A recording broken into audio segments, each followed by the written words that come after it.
Hi friends, আপনারা দেখছেন আমার এগ্রিকালচার টিপস ভিডিও। আমি আজকে আমার নিজস্ব বাগানে এসেছি। দেখুন, আমি বাগান ভিজিট করতে এসেছি। এই যে বাগানে কিছু দেখতে পাচ্ছেন, এখানে জল দাঁড়িয়ে আছে। এটা অনুসারে এই লাইনে দেখুন, প্রতিটা লাইনে জল দাঁড়ানো আছে। এটা 2-4 দিন এমনি জল দাঁড়ানো থাকলে কোনো অসুবিধা হয় না। এই বাগানটাতে দেখুন, এটা আমার বাগান নয়, যদিও ঘাসের ভর্তি হয়ে গেছে। সেগুলাকে আবার ডাইরেক্ট স্পাইডারও মেরেছে, যার জন্য কিছু কিছু ঘাস কমেছে, কিন্তু মাঝখানে তো মারেনি, যেন কাজ করে নাই। এই দেখছেন বাগান পরিষ্কার হয়ে আছে। এই যে এটা আমার নিজস্ব বাগান। তাহলে আমি সেকেন্ড ইয়ার প্লট। এটা আমি কিছু গাছ ইনপ্লিংও করেছি। করার পরে এই গাছগুলো এমন দেখাচ্ছে, ভালো মতো সরিয়ে নিচ্ছে, কিছু ফলও আছে। এই নতুন গাছগুলো, এগুলোতে আমি কার্বাইড দেবো। কার্বাইড মারলে কিছুদিন পরে আমি ধরুন যে আজকে মারলে 6 মাসের মধ্যে আমার ঘরে টাকা পৌঁছে যাবে। তো এটা এই যে এইগুলো গাছ হয়ে গেছে রেডি, যার জন্য আমি বাগান ভিজিট করতে এসেছি। এই যে গাছগুলো খারাপ না, ভালোই গ্রোথ করেছে। এখন কার্বাইড মারার উপযুক্ত হয়ে গেছে অনেক গাছে আবার হয়েও নি।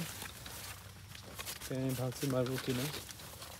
যাই হোক, এটা সম্ভবত আমি 2-4 দিন পরে মারবো। আরেকটা বাগান, এর আগের বাগানে আমি ভিজিট করেছি, ওটা আমার রেডি হয়ে গেছে। ওটাতে আমি ভাবলাম যে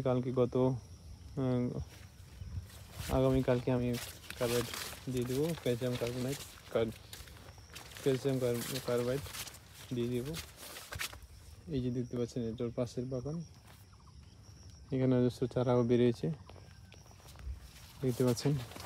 এটাতেও আমি মারবো বলে ঠিক করেছি, কার্বাইড মারবো বলে ঠিক করেছি। তো দেখুন, আপনাদের কিছু আমার অভিজ্ঞতা আপনাদের শেয়ার করছি। এই যে অজস্র চারা গাছ বেরিয়েছে, কিছু কিছু গাছে মারা যাবে, কিছু কিছু গাছে মারা যাবে না। তো এটাতে আমি একবার ফোলিও দিয়ে করে ফেলেছি, পটাশিয়াম, ম্যাগনেসিয়াম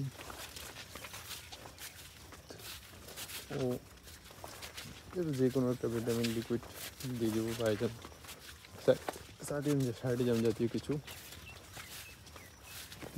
দেখতে পাচ্ছেন কিছু কিছু গাছে হয়ে গেছে রেডি। আমি সময় নষ্ট না করে আমি এটা দিয়ে কার্বাইড কোটার প্রস্তুতি আমাকে নিতে হবে। এই যে দেখছেন, এই প্লটটাতে আমি কিছু কিছু কার্বাইড দিয়েছিও। ইথেফোন, যেটা ট্যাকপন নামে আছে, ওটা আমি দিয়েছি। দেখুন, এই গাছগুলোতে আমি অলরেডি কার্বাইড দিয়ে দিয়েছি, মানে ইথেফোন দিয়েছি। ক্যালসিয়াম কার্বনেট না, এগুলো বেরোনো শুরু হয়ে গেছে। এই যে গাছগুলোকে দেখতে পাচ্ছেন, এগুলো তো বেরিয়ে যাবে। এই যে ছোটো গাছগুলো রয়েছে, এগুলোতে এখনও দেওয়ার মতো উপযুক্ত হয়নি। ধরুন এই ছোটো গাছগুলো রয়েছে, এই গাছগুলোকে লালচে হয়ে আছে, এটাতে মারা যাবে না, দেখতে পাচ্ছেন। তাই আমি ভাবছি যে 2-4 দিন পরে মারবো।